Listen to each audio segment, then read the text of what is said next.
నమస్తే, welcome to our channel. నేను Priyanka Rao. Kaleshwaram project almost ఎవరిని అడిగినా తెలంగాణలో బీఆర్ఎస్ పార్టీ ఓడిపోవడానికి ఈ కాళేశ్వరం ప్రాజెక్ట్ ప్రధాన కారణం అని చెప్పేసి అంటుంటారు. ఎంత అయితే అంచనాలతో ఇది నిర్మించారో ఆ అంచనాలను తలకిందులు చేసిన ప్రాజెక్ట్, బీఆర్ఎస్ పార్టీని వేలెత్తి చూపించడానికి ఆస్కారంగా నిలిచిన ప్రాజెక్ట్.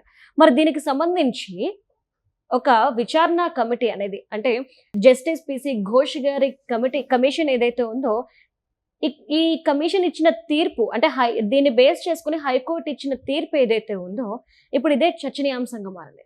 ఇటు కేసీఆర్ కి ఈ తీర్పు ప్లస్ అయిందా మైనస్ అయిందా అనేదే ఎవరికి కూడా అర్థం కావట్లేదు.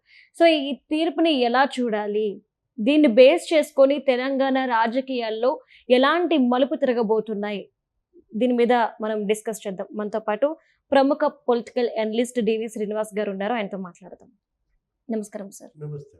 సార్, హైకోర్టు ఏదైతే చెప్పిందంటే జస్టిస్ పిసి ఘోష్ కమిషన్ ఏదైతే నివేదిక ఇచ్చిందో దీన్ని బేస్ చేసుకొని హరీష్ రావు గారి మీద, కేసీఆర్ మీద చర్యలు తీసుకోవద్దు అని చెప్తూనే ప్రభుత్వానికి ఒక టీంని ఏర్పాటు చేసి దీని మీద ఒక నివేదిక తీసుకురావాల్సిన అవసరం కూడా ఉంది అని చెప్పేసి ఇటు వీళ్ళకి కూడా ఒక అవకాశం ఇచ్చింది. అంటే ఇప్పుడు ఇది హరీష్ రావు గారికి, కేసీఆర్కి ప్లస్సా మైనస్సా? ఈరోజు హైకోర్టు ఇచ్చినటువంటి తీర్పు కాళేశ్వరం పైన అసలు ఆ కమిషన్కి అథారిటీ లేదని కేసీఆర్ వేసినటువంటి కేసు, తనను విచారించేటటువంటి నైతికత ఈ కమిషన్కి లేదంటూ కేసీఆర్ వేసినటువంటి పిటిషన్, దానిపై ఇచ్చినటువంటి ఆదేశాలు అటు ప్రభుత్వానికి కొంత ప్లస్గా కొంత మైనస్గా, ఇటు బీఆర్ఎస్కి కొంత ప్లస్గా కొంత మైనస్గా. అంటే ఉగాది పచ్చడ అంటే చేదు తీపి మిళితంగాన. ఇప్పుడు హరీష్ రావుకి కేసీఆర్కి ఊరట అనేమో వీళ్ళు దాన్ని డప్పు కొట్టుకుంటున్నారు. కమిటీకి చట్టబద్ధత ఉంది, ఈ కమిషన్ చట్టబద్ధతను ప్రశ్నించే అధికారం మీకు లేదు అంటూ కమిషన్కి ఇవాళ మరి ఒక ప్లస్ ఇస్తూ హైకోర్టు ఆదేశాలు. ఇది మా గెలుపని ప్రభుత్వం. ఇక్కడ జరిగింది అవినీతి. మీరేమని చెప్పారు, అసలు ఇది ఆసియాలోనే అతిపెద్ద లిఫ్ట్ అన్నారు. అతిపెద్ద లిఫ్ట్ కాదు, ఇది అతిపెద్ద కరప్షన్ అనేది లెక్క తెలియదు. 1,00,000 కోట్లమ్మా కాళేశ్వరం, 1,00,000 కోట్లు. అసలు దగ్గర ఒక 6 సంస్థల దగ్గర అప్పులు తెచ్చారు, కట్టారు. ఇవాళ దాని యొక్క ప్రతిఫలం ఏంటి, ప్రయోజనం ఏంటి? 1,00,000 కోట్లు తీసుకుపోయి వాళ్ళ గోదాట్లో పోశారు అని కదా. అసలు దాని పేరే రేవంత్ రెడ్డి మార్చేశాడు. అది అసలు కాళేశ్వరం కాదు, కూలేశ్వరం అన్నాడు. ఆయన అసలు హరీష్ రావు కాదు, అతని పేరు కాళేశ్వరరావు అన్నాడు. అంటే మీరే చెప్పారు ఇంట్రోలో కూడా, ఒక ప్రభుత్వ పతనానికి, ఒక పార్టీ ఘోర ఓటమికి కారణమైన ప్రాజెక్టుగా. ఇప్పుడు మేడిగడ్డ ఇవాళ మరి 3 పిల్లర్లు కుంగిపోయాయి. పిల్లర్లు కుంగితే అదే ఉంది, వాటిని మరమ్మతులు చేసుకోవచ్చు. నిన్న మనం చూసాం ఆ జీవన్ రెడ్డి చేరిక. కేసీఆర్ అక్కడ ఆ సభలో మాట్లాడుతూ జీవన్ రెడ్డి ఏమన్నాడు, కాళేశ్వరం పెద్ద అవినీతి అన్నారు. ఏముంది, 3 పిల్లర్లు కూలితే 3,500 1,500 కోట్లతో రిపేర్ చేసుకోవచ్చు కదా. ఏమవుతుంది? ఆ 3 పిల్లర్లు రిపేర్ చేయించకుండా దాన్ని అట్లా మూలన పెట్టాడు, నిష్ప్రయోజనంగా మార్చాడు, మొత్తం ప్రాజెక్టుని దెబ్బతీశాడు రేవంత్ రెడ్డి అని అంటారు. ఇప్పుడు జరుగుద్ది, నీళ్ళు వదులుతారు, నింపుతారు, కొట్టుకుపోతే. ఇప్పుడు మొత్తం ప్రాజెక్టే కనుక కొట్టుకుపోతే ఏం జరుగుద్ది? అసలు దానికి ఎవరు బాధ్యులు? అక్కడ మనం చూసాం ఆంధ్రప్రదేశ్లో అన్నమయ్య ప్రాజెక్ట్, మొత్తం ప్రాజెక్ట్ కొట్టుకుపోయింది. 32 మంది సజీవ సమాధి అయినటువంటి పరిస్థితుల్లో ఇవాళ కాళేశ్వరం నీళ్లు నింపలేదే, దీనికి రిపేర్లు చేయలేదే అని అడిగే హక్కు మీకుందా? ఇప్పుడు అన్నారం అదొక బొంగ పడింది, సుందీళ్ళ అక్కడ ఒక బొంగ పడింది, ఈ మేడిగడ్డ 15 కారణాలు చెప్పారు. ఇప్పుడు కేవలం నీకు పిసి ఘోష్ కమిషన్ ఆ రిపోర్టే కాదు, ఇక్కడ హైకోర్టు ఇచ్చింది. మీరు వాళ్ళకు నోటీసులు ఎందుకు ఇవ్వలేదు? వాళ్ళని దోషులుగా మీరు బాధ్యులను చేసేటప్పుడు కేసీఆర్నైనా హరీష్ రావునైనా నోటీసులు ఇచ్చి పిలిపించి విచారించాలనో ఏదో అంది ఈరోజు హైకోర్టు. అసలు national dam safety authority NDSA ఇచ్చినటువంటి రిపోర్టు 378 పేజీల నివేదిక 15 కారణాలు చెప్పింది. కాళేశ్వరం కుంగుబాటుకి అటు డిజైన్లలో లోపం ఏంటి, అసలు అటు ఆ నిర్వహణ వైఫల్యం, నిర్మాణ వైఫల్యం, వరుస పెట్టి 15 కారణాలు చూపించింది. దీనివల్ల ప్రయోజనం దక్కకపోగా, పెట్టిన ఖర్చు వెనక్కి రాకపోగా, అదొక వైట్ ఎలిఫెంట్గా మారినటువంటి పరిస్థితుల్లో యాక్చువల్గా ఏమని చెప్పారు మనకు ఆ రోజు, దీని యొక్క లక్ష్యంగా ఏమని చూపించారు, 13 జిల్లాల్లో 18,25,970 ఎకరాల ఆయకట్టు అన్నారు. హైదరాబాదు ఈ మొత్తం సిటీ రాజధాని, ఈ మొత్తానికి తాగునీరు, పారిశ్రామిక అవసరాలు 225 టీఎంసీలు అన్నారు. ఇంత బహుళార్థ సాధక లిఫ్ట్ ఇరిగేషన్గా దీన్ని చూపించి మీరు 10% వడ్డీకి తెచ్చారమ్మా.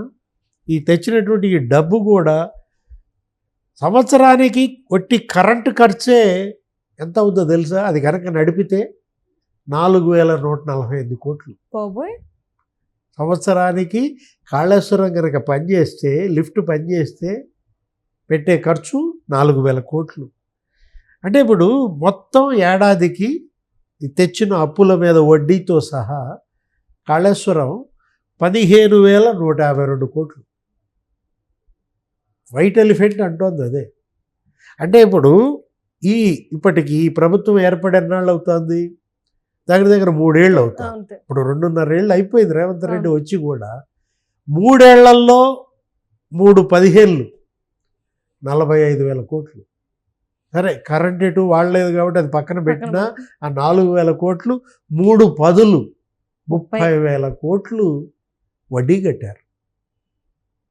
వట్టి పుణ్యానికి వాడింది లేదు, పెట్టింది లేదు, రైతులకు వచ్చింది లేదు, అసలు పంట పండింది లేదు, దిగుబడి వచ్చింది లేదు.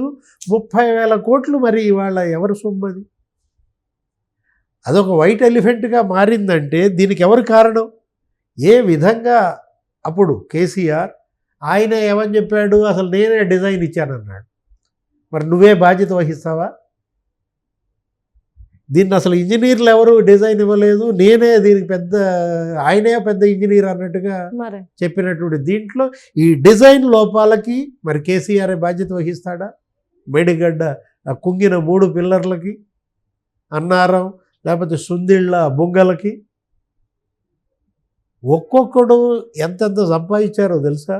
కాళేశ్వరాన్ని అడ్డం పెట్టుకుని 48,000 కోట్లంట పనులకు అప్రూవల్ ఇచ్చినటువంటి, లేదు జరిపించినటువంటి ఎవరైనా ఈఎన్సి కాళేశ్వరం ఇంజనీరింగ్ చీఫ్ ఎవరైనా బూకియా హరిరామ్. బూకియా హరిరామ్ అనే అతను ఈఎన్సిగా కాళేశ్వరం పనులు ఆయన ఎన్ని వేల కోట్లు, 48,665 కోట్లు ఆయనే అప్రూవల్ ఇస్తే ఆయన పైన ఏసీబీ దాడి జరిగింది. బూకియా హరిరామ్ మీద ఏసీబీ తనిఖీలు 14 చోట్ల చేస్తే ఆయన ఆస్తులు ఎంతో తెలుసా?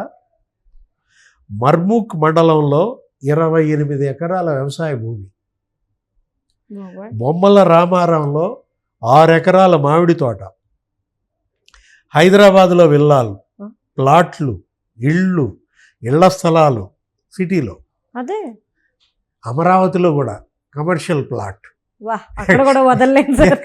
ఎక్కడ ఆంధ్రప్రదేశ్ రాజధాని అమరావతిలో కూడా. ఎవరి బూకియా హరిరామ్ అంటే ఆయనకు వచ్చే జీతం ఎంత చెప్పు? ఒక ఇంజనీరింగ్ చీఫ్గా నీకు 28 ఎకరాలు మర్ముక్ మండలంలో భూమి ఎలా కొన్నావు, ఏ డబ్బుతో కొన్నావు? బొమ్మల రామారంలో 6 ఎకరాల మామిడి తోట నీకుందా లేదా? అంటే కాళేశ్వరాన్ని అడ్డం పెట్టుకుని వీళ్ళు చేసినటువంటి దోపిడీ. హరిరామ్ అతని అక్రమాస్తులే ఒక ఉదాహరణ. ఇంకొక ఆయన చెప్తా, సోమేష్ కుమార్ సిఎస్ఆర్ సోమేష్ కుమార్ రంగారెడ్డి జిల్లా యాచారంలో ఆయన భార్య జ్ఞానముద్ర, ఆమె పేరిట 25 ఎకరాలు. ఎకరం విలువెంత తెలుసా? 3 కోట్లు ఉంటుంది.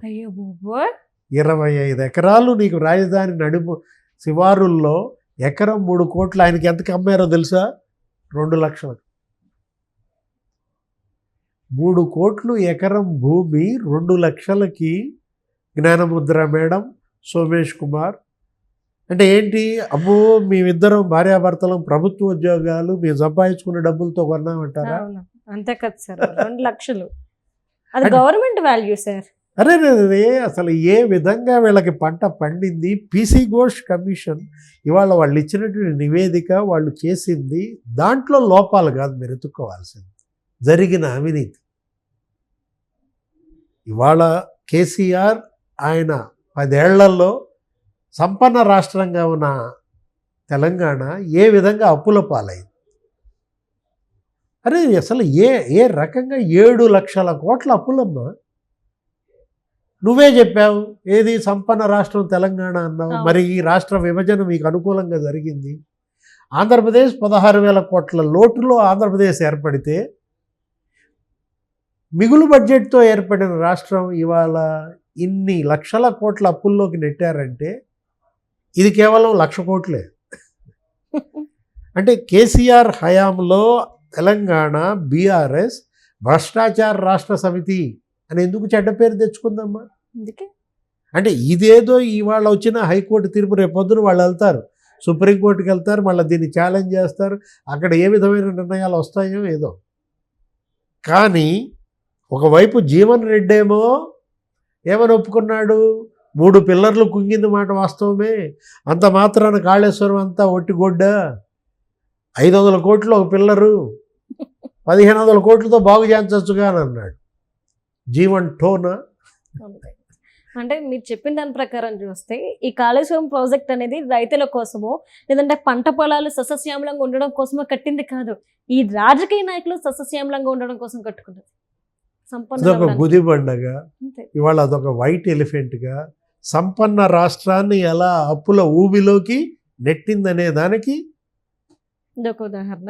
Right, thank you so much sir.